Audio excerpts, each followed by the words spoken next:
त्या कामावर सुद्धा प्रचंड मोठं संकट आणण्याचं काम आपल्या देशाच्या सरकारने केलं.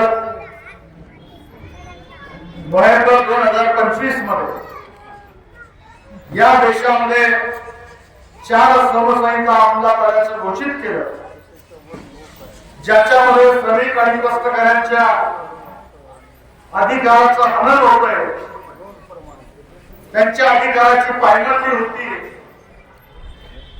असं म्हणणं या देशातील सर्व केंद्रीय कामगार संघटना, स्वतंत्र फेडरेशन आणि सरकारी कामगार संघटना यांचं होतं.